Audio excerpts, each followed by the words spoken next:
Hello everyone. तो कैसे हैं आप लोग? उम्मीद है आप लोग काफी अच्छे होंगे। तो स्वागत है आपका हमारे यूट्यूब चैनल। सो फ्रेंड्स, आज हम आ चुके हैं एक और नए वीडियो के साथ, एक और नए लेक्चर में बात करने वाले क्लास 12 की हिस्ट्री का भाग 1 लेसन नंबर 4, जिसका नाम है विचार, विश्वास और इमारतें। फुल एक्सप्लेनेशन होने वाला है विद नोट्स के साथ। और आप लोग की जानकारी के लिए बता दूं, आज का जो मेरा वीडियो लेक्चर होने वाला है, वीडियो लेक्चर सेकंड होने वाला है, क्योंकि वीडियो लेक्चर 1 जो है हमने कंप्लीट कर लिया और उसके साथ साथ हमने 3 चैप्टर की एक्सप्लेनेशन वीडियो भी कंप्लीट कर ली है। अगर आप लोगों ने नहीं देखा तो जल्दी से इस वीडियो का डिस्क्रिप्शन बॉक्स में जाए, वहां पर आपको उन सभी की वीडियोस भी देखने को मिल जाएगी। तो ज्यादा फार्म ना बढ़ते हुए स्टार्ट करते हैं आज की वीडियो।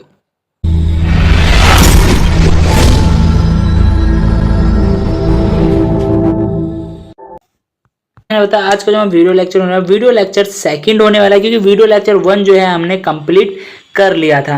ठीक है, तो आज का जो हमारा वीडियो का जो फर्स्ट टॉपिक रहने वाला है वो रहने वाला है बुद्ध की शिक्षाएं। ठीक है, जो भी लोग वीडियो लेक्चर 1 देख के आए तो उनको पता होगा कि हमने लास्ट जो वीडियो का एंड किया था वो बुद्ध की शिक्षाएं पे एंड कर दिया। तो आज का जो फर्स्ट टॉपिक होने वाला है वो होने वाला है बुद्ध की शिक्षाएं। ठीक है, विश्व परिवर्तनशील है, इनकी देख लीजिए बुद्ध की जो शिक्षाएं थी ना, उन्होंने क्या क्या बातें कही, लोगों को क्या क्या शिक्षा दी। ठीक है, तो बुद्ध का ये कहना है जो विश्व है परिवर्तनशील है, हमेशा बदलता रहता है और लगातार बदल रहा है और लगातार कंटिन्यूसली क्या चेंज हो रहा है। यह आत्मविहीन है, यानी कि यहाँ पे क्या है, आत्मविहीन, यानी कि यहाँ से हमें मुक्त होके जाना है, यहाँ पे मृत्यु तय है। यहाँ कुछ भी स्थायी नहीं है, यहाँ पर कोई भी चीज क्या स्थायी रूप से नहीं है। यहाँ पर हम आए तो हमारा भी मृत्यु होगा, जो भी चीजें यहाँ है उन सभी की मृत्यु होगी और वो सारी चीजें अंतविहीन है। ठीक है, संसार लालसा, यानी कि संसार जो एक लालसा भरी है, यानी लालच है।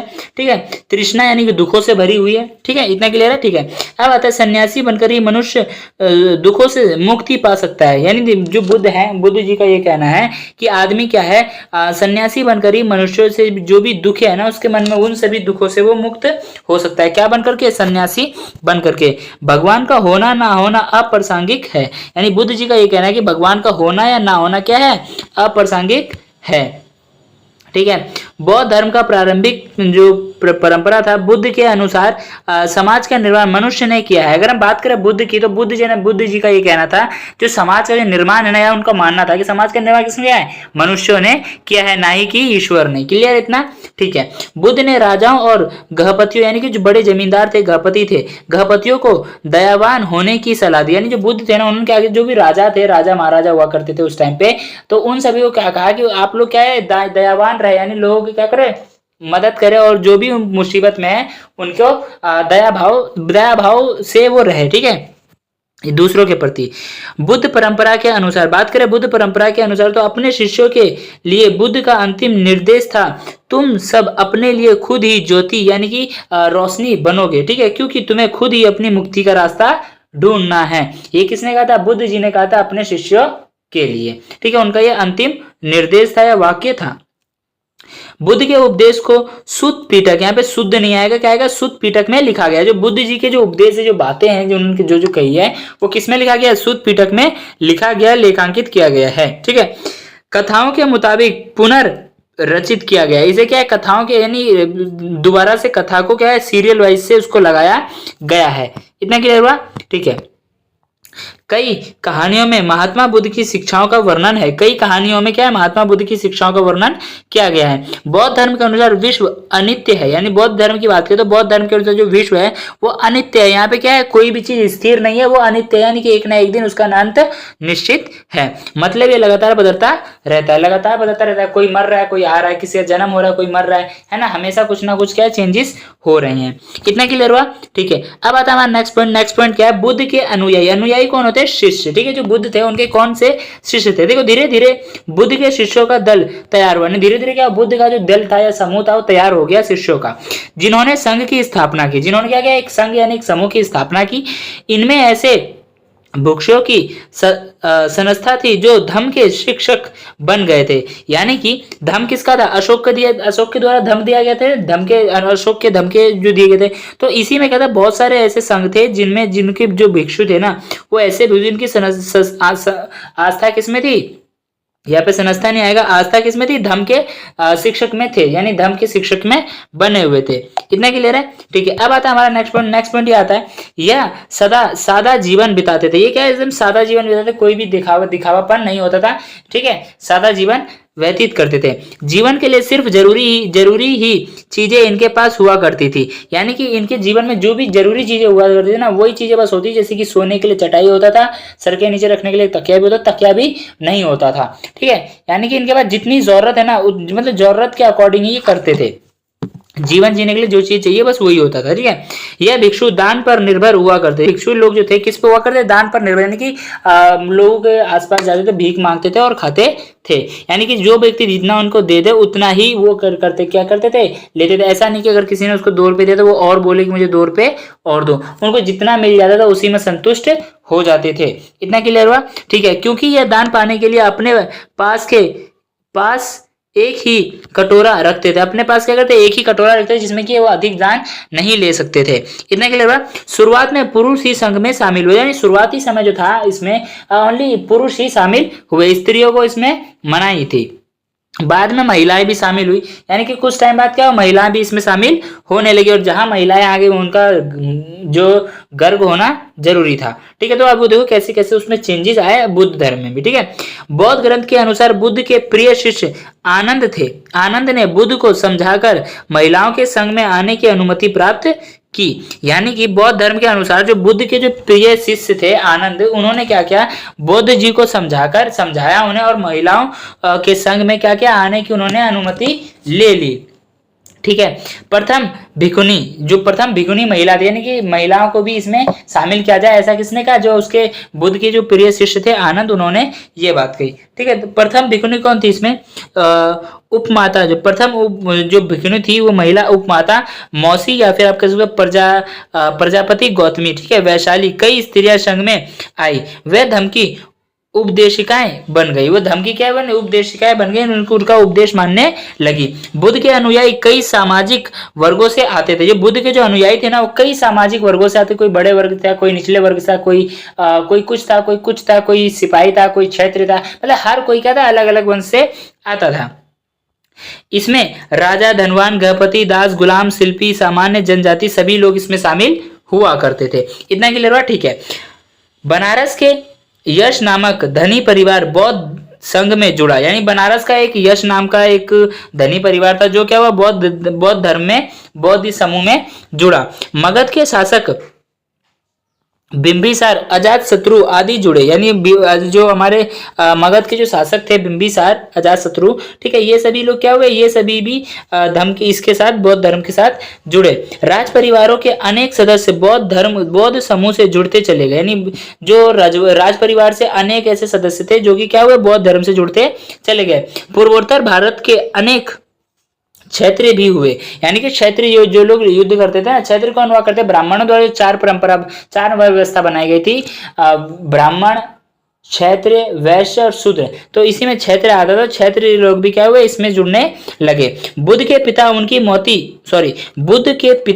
मौसी, पत्नी, पुत्र ने भी बौद्ध धर्म स्वीकार कर लिया। यहाँ पे बुद्ध धर्म नहीं आएगा, बौद्ध धर्म स्वीकार कर लिया, ये आएगा। ठीक है, शाक्य गणराज्य के राजा बधिर्क और उनके सहयोगी आनंद, अनिरुद्ध, उपजिली तथा देवदंत ने भी बौद्ध धर्म को अपनाया। ये सभी शासक जो थे इन्होंने भी क्या हुआ? बौद्ध धर्म को अपनाया। इतना क्लियर हुआ? ठीक है, अब यहाँ पे आता हूँ, हमारा एक आता है नोट पॉइंट क्या है? देखो, महायान बौद्ध धर्म का नया रूप था। जो बात करें अगर महायान और हीनयान की, तो जो महायान था ना, ये क्या था? बौद्ध धर्म का एक नया स्वरूप था, या फिर आप कह सकते हो रूप था। जबकि हीनयान था, बौद्ध धर्म का मूल रूप ही था।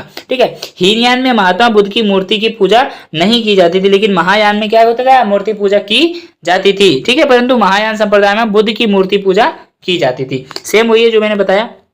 ठीक है, अब एक और नोट आता है, चैत्य किसे कहते हैं? ठीक है, यहाँ पे एक टॉपिक आता है कि चैत्य किसे कहते हैं? एक बढ़िया जैन मंदिर है। ये जो चैत्य है, ये एक बढ़िया यानी बहुत सुंदर कलात्मक कला की गई है। ये बहुत सुंदर जैन मंदिर है, जिसमें एक स्तूप समाहित होता है। जिसमें एक स्तूप क्या है? एक स्तूप है या समाहित है। इसमें बौद्ध के शरीर के कुछ अवशेष टीलों पर सुरक्षित रखा गया, यानी बौद्ध जो थे उनके शरीर के कुछ अवशेष जो है इसके टीलों पर सुरक्षित रखा गया है। ठीक है, सॉरी फ्रेंड्स।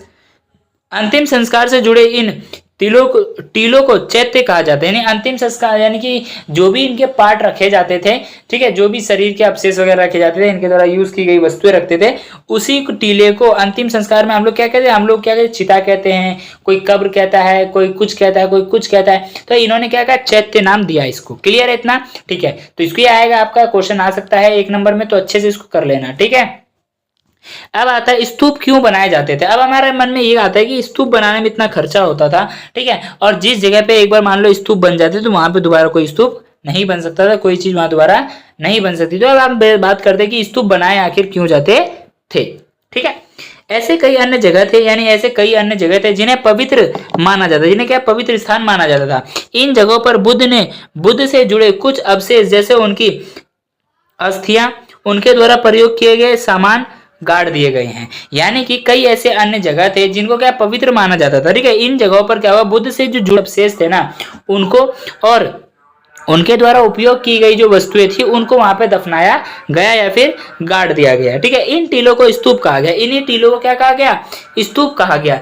स्तूप की परंपरा बेशक पहले से चली आ रही है। बात करेंगे स्तूप की परंपरा की, क्या काफी पहले टाइम से चलती हुई आ रही है, लेकिन स्तूप की प्रतिष्ठा, यानी कि लेकिन स्तूप की प्रतिष्ठा बौद्ध धर्म के प्रतीक में प्राप्त हुई है। यानी बौद्ध जो स्तूप है, इसकी जो प्रतिष्ठा है, किसी का मान सम्मान है, बौद्ध धर्म के प्रतीक से ही मिली है या फिर प्राप्त हुई है। अशोक ने बुद्ध के अवशेषों के हिस्से हर महत्वपूर्ण क्षेत्र में बांटकर उनके ऊपर स्तूप बनाने का आदेश दिया। यानी जो अशोक था, राजा अशोक, उसने क्या किया कि जो बुद्ध जी थे, इनके जो भी अवशेष थे, इन सभी को अलग अलग हिस्सों में फैलाया और उन महत्वपूर्ण क्षेत्रों में बांट दिया जहां जहां पर उन्हें स्तूप बनवाना था, या जो पवित्र स्थान घोषित किए गए थे वहां पे स्तूप बनाने का आदेश दिया। किसके द्वारा?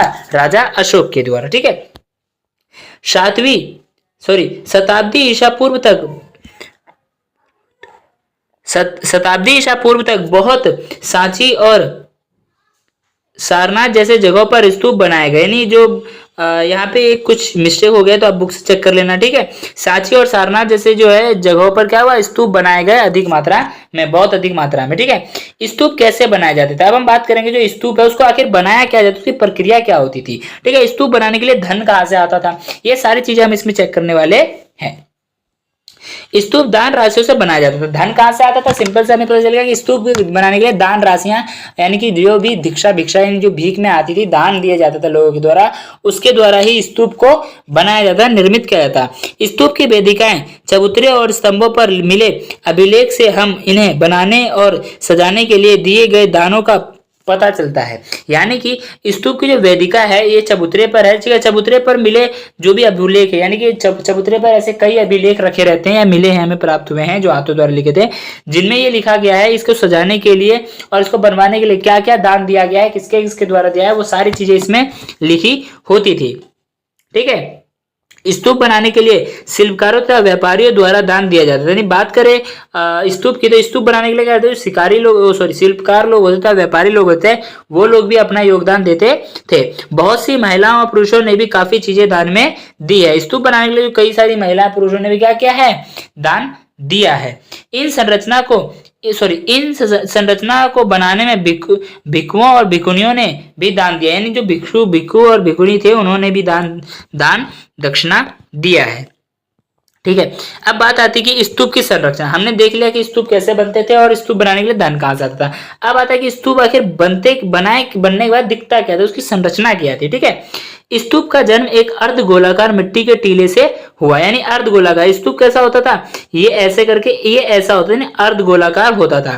ठीक है, जिसे बाद में अंडा कहा गया, अंडा कहा गया। इतना क्लियर है। ठीक है, अब आता है हमारा नेक्स्ट पॉइंट क्या है, धीरे धीरे इनकी संरचना कई जटिल होती चली गई। धीरे धीरे क्या हुआ, इसकी संरचना जो थी जटिल होती चली गई, नहीं महंगी या खर्चीली होती चली गई, जिसमें कई और चबूतरे और गोले आकारों का संतुलन बनाया गया। यानी कई और चबूतरे बनाए गए और कई और गोले बनाए गए। ठीक है, यानी अर्ध गोलाकार बनाए गए।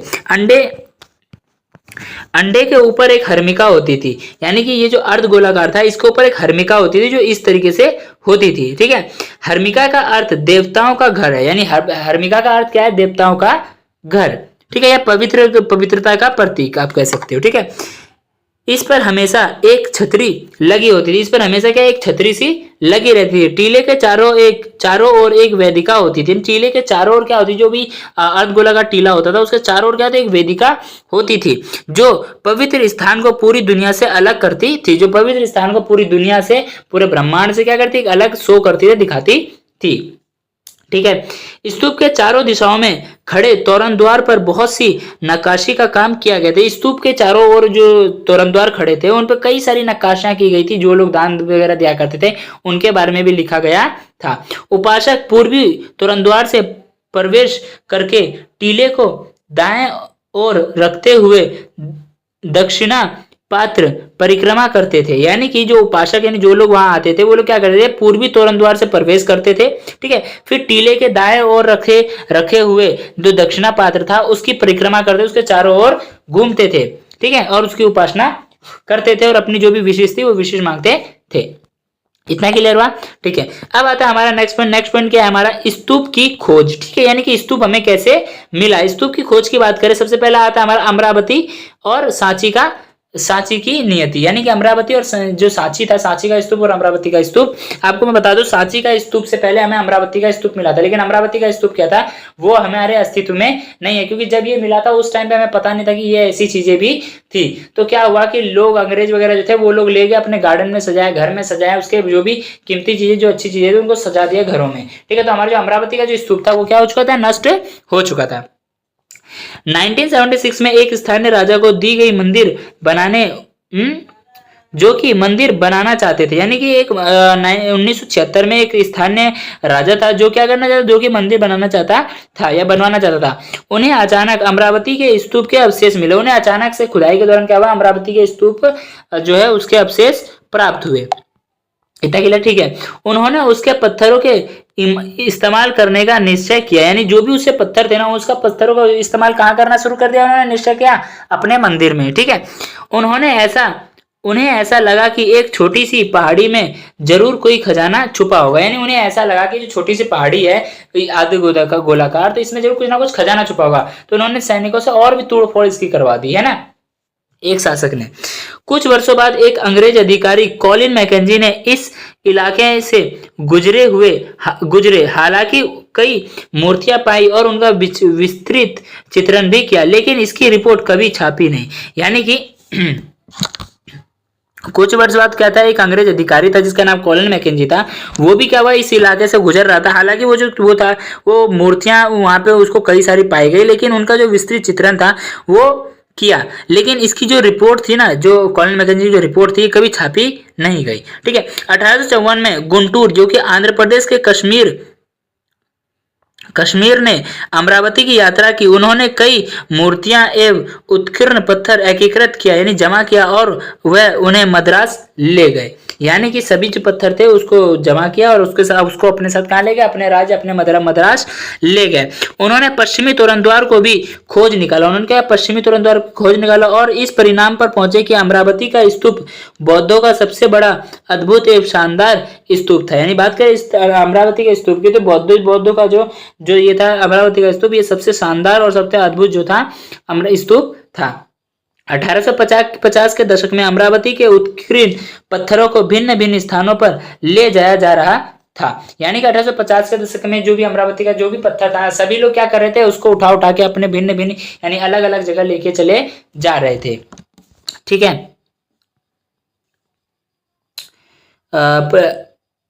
ले जा रहे थे।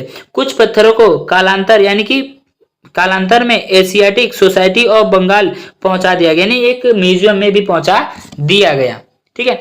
अंग्रेज अधिकारियों के बागों में अमरावती की मूर्तियां पाना कोई असाधारण बात नहीं थी। यानी जो भी अंग्रेज अधिकारी थे ना, उनके बागानों में अमरावती की मूर्तियां पाना कोई असंभव नहीं था, क्योंकि जिसके पास जाओ उसी के पास अमरावती का स्तूप हमें देखने को मिल रहा था। वास्तव में इस क्षेत्र का प्रत्येक नया अधिकारी यह कहते हुए कुछ मूर्तियां उठाकर ले जाता कि उसके पूर्व के अधिकारी ने भी ऐसा किया था। यानी कि कुछ ऐसे अधिकारी पहले आए, यानी कि ऐसे लेके चले जाते थे। जब कोई भी ऑब्जेक्शन करता था, क्या कहते थे, हमसे पहले जो अधिकारी आए वो भी यहाँ से मूर्तियां लेके गए हैं।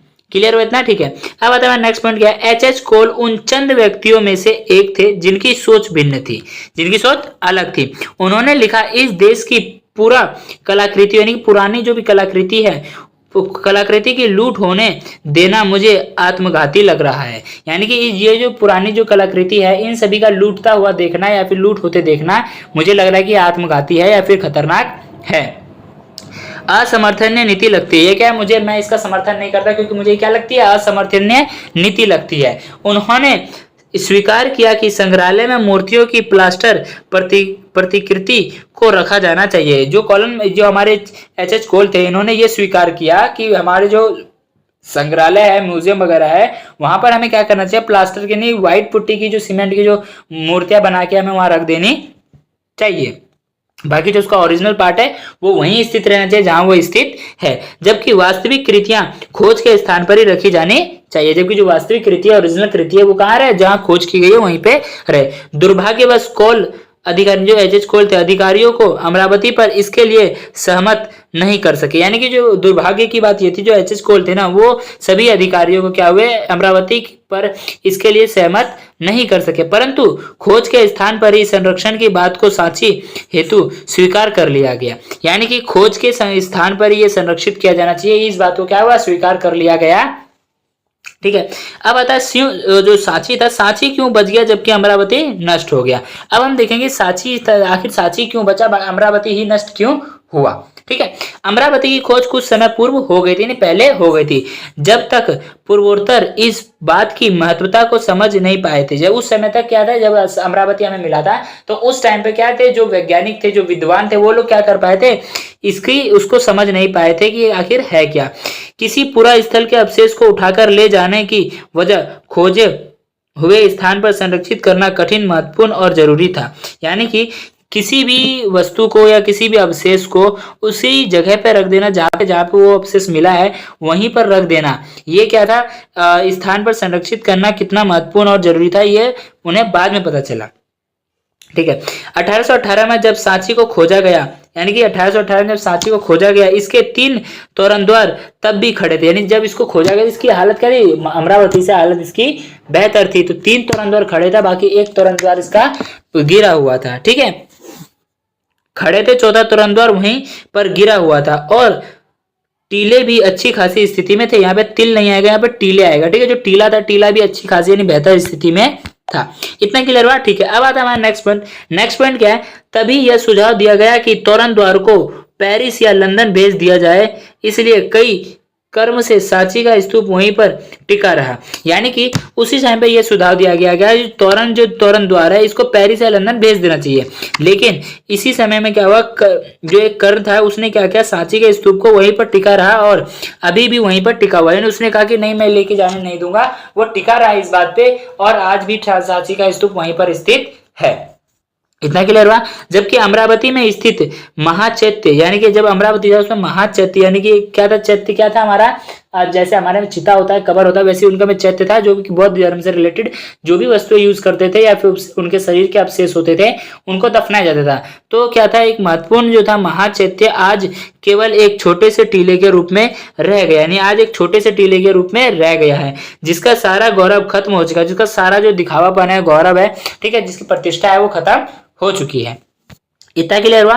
ठीक है। अब आता है हमारा नेक्स्ट पॉइंट। नेक्स्ट पॉइंट क्या है, मूर्ति कला। क्या आता है हमारा नेक्स्ट पॉइंट, मूर्ति कला। हम मूर्ति कला की बात करें तो मूर्ति कला का अच्छा नमूना हमें भारत में देखने को मिल जाएगा। यानी कि अगर हम बात करें मूर्ति कला की धार्मिकता की, तो ये हमें भारत में देखने को बहुत ज्यादा बेहतर या अधिक मात्रा में मिल जाएगा। जो भी मूर्तियां बनाई गई थी, वे मूर्तियां अति सुंदर और वेश कीमती थी। यानी कि जो भी मूर्तियां बनाई गई थी, वो सारी मूर्तियां क्या थी, बहुत ही ज्यादा सुंदर थी, प्लस वेश कीमती यानी अत्यधिक महंगी थी। ठीक है, इसलिए अंग्रेज इन्हें उठाकर अपने साथ ले गए। इसलिए जो अंग्रेज थे वो उठाकर ले गए, कहाँ ले गए, यूरोप ले गए। ठीक है। पत्थरों में चित्र के द्वारा कथाएं गढ़ी गई थी, यानी कुरेचे गए थे, जिसमें ऐसे दानवीर और राजकुमारों के बारे में बताया गया था जिन्होंने अपना सब कुछ एक ब्राह्मण के हवाले कर दिया और खुद अपने पत्नी और बच्चों के साथ वन में चले गया बौद्ध धर्म को अपनाकर। इतना क्लियर हुआ। ठीक है। अब आता है हमारा नेक्स्ट पॉइंट। नेक्स्ट पॉइंट क्या है हमारा, उपासना के प्रतीक, यानी कि उपासना करने के क्या क्या प्रतीक है वो देख लेते हैं। बौद्ध मूर्तिकला को समझने के लिए कला इतिहासकारों को बुद्ध के चरित्र चरित्र रचना के विषय में समझना पड़ा। यानी कि बौद्ध मूर्ति कला को समझने के लिए क्या हुआ, इतिहासकारों क्या करना पड़ा, बौद्ध के जो चरित्र था ना, चरित्र की रचना के विषय में उनको पढ़ना पड़ा है, समझना पड़ा कि उनकी आखिर क्या समझ थी। ठीक है, बुद्ध चरित्र रचना के मुताबिक एक पेड़ के नीचे ध्यान में लीन हुए बुद्ध को ज्ञान प्राप्त हुआ।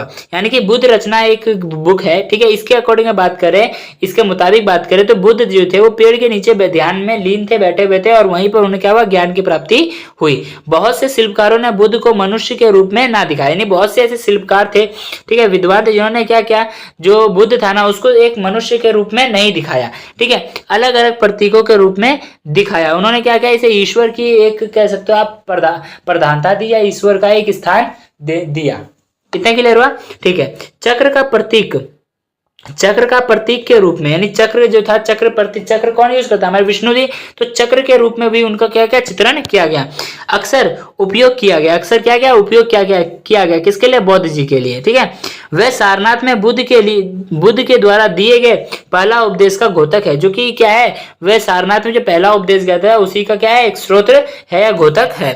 ठीक है, वृक्षों का अर्थ मात्र एक वृक्ष से नहीं था, यानी वृक्षों का जो अर्थ था एकमात्र वो वृक्ष से नहीं था, अपितु बौद्ध के जीवन की एक घटना का प्रतीक है, जबकि क्या था, वो बौद्ध की जीवन की घटना का एक प्रतीक था। ऐसी प्रतीकों को जानने व समझने के लिए वह आवश्यक है कि इतिहासकार कलाकृतियों के निर्माणकर्ताओं की प्रथाओं को समझे। यानी कि जो बुद्ध का जो वृक्ष के नीचे बैठ के जो ज्ञान की प्राप्ति हुई, तो ये क्या था, ये केवल उनका एक घटना नहीं था, ये मतलब उनके जीवन की एक घटना थी। ठीक है, अब ऐसे ही प्रतीकों को जानने के लिए क्या हुआ, जो इतिहासकार थे उनको कलाकृतियों की निर्माण की आवश्यकता हुई, क्या जरूरत पड़ी। इतना क्लियर हुआ? ठीक है, अब आता है हमारा नेक्स्ट पॉइंट क्या है हमारा, लोक परंपरा, यानी कि लोग जो थे इनके बीच में क्या परंपराएं थी। ठीक है, तो लोक परंपरा एक बार देख लेते हैं हम लोग। लोक परंपराएं, सांची में पाई गई बहुत सी मूर्तियां शायद जिनका संबंध बौद्ध मत से सीधे तरीके से नहीं जुड़ा था, यानी सांची का जो स्तूप था ना, सांची में कई सारे ऐसे इसमें क्या मूर्तियां पाई गई जिनका संबंध क्या था, सीधे बौद्ध धर्म से नहीं था। इनमें कुछ सुंदर स्त्रियां भी मूर्तियों को उत्कीर्ण थी, यानी कि कुछ ऐसी मूर्तियां थी जो कि सुंदर स्त्रियों की थी, जो तोरणद्वार के किनारे एक पेड़ पकड़कर झूलती थी, जो तोरणद्वार के किनारे क्या थी, एक पेड़ पकड़कर झूलती थी। शुरू में विद्वान इस मूर्ति के महत्व को नहीं समझ पाए, शुरू में यार स्टार्टिंग में क्या हुआ, जो विद्वान थे वो इस मूर्ति की महत्व का तो नहीं समझ पाए, क्योंकि इस मूर्ति का त्याग और तपस्या से कोई रिश्ता नजर नहीं आता, यानी ये जो मूर्ति थी इसका कोई भी जो त्याग था, इस मूर्ति का त्याग और तपस्या से कोई भी इसका लेना देना नहीं था, या कोई भी रिश्ता नजर नहीं आता था। लेकिन साहित्य परंपराओं का अध्ययन करने के बाद यह पता लगा कि यह संस्कृत भाषा में वर्णित शाल भंजिका की मूर्तियां थी, यानी लेकिन जब हमने इसका अध्ययन किया, लेकिन जब साहित्य परंपराओं का जब हमने अध्ययन किया तो हम ये पाते हैं कि यह संस्कृत भाषा में एक वर्णित जो होता है शाल भंजिका, जो कि क्या करती हैं, किसी भी आने वाले व्यक्ति के लिए एक ऐसा मूर्ति के रूप में क्या करती है, स्वागत के लिए विराजमान होती है। ठीक है, ऐसा आप कह सकते हो। लोक परंपरा में यह माना जाता था कि इस स्त्री द्वारा छुए जाने से वृक्ष में फूल खिल उठते हैं, यानी लोक परंपराओं में ऐसा, यानी लोगों के मन में ऐसी बात थी कि इस मूर्ति के द्वारा ये जिस भी मूर्ति को या जिस भी वृक्ष को छू दे तो उसमें क्या आ जाएगा, फूल और फल आ जाएंगे। ठीक है, और फल होने लगते थे, जो कि एक शुभ प्रतीक था, जो कि क्या था, शुभ का प्रतीक था, शुभ प्रतीक था। इससे मूर्ति से यह भी पता लगता है कि बौद्ध धर्म में बाहर के विश्वास, प्रथाओं और दानों को शामिल किया गया। इस मूर्ति से यह पता चलता है कि बौद्ध धर्म में बाहर के विश्वासों को भी लाया गया और दोनों को क्या गया, शामिल किया गया, जिससे बौद्ध धर्म और ज्यादा समृद्ध हुआ, जिससे बौद्ध धर्म क्या और ज्यादा समृद्ध यानी अच्छा हुआ।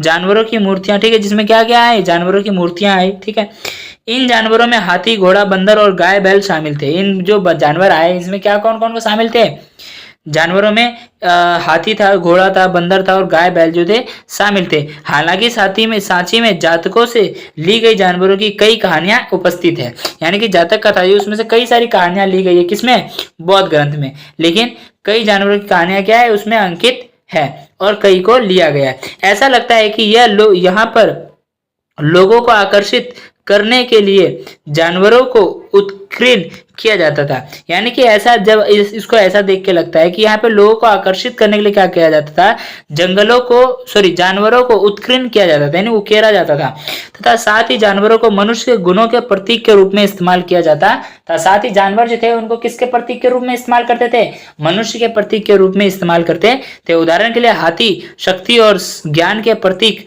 माने जाते। बात करें हाथी की, तो क्या शक्ति और ज्ञान के प्रतीक माने जाते हैं। ठीक है, तो आज का जो हमारा चैप्टर है उसको हम यहीं पे एंड करेंगे। लेक्चर 2 का हम यहीं पे एंड करेंगे। चैप्टर जो है अभी काफी ज्यादा बड़ा रह चुका है।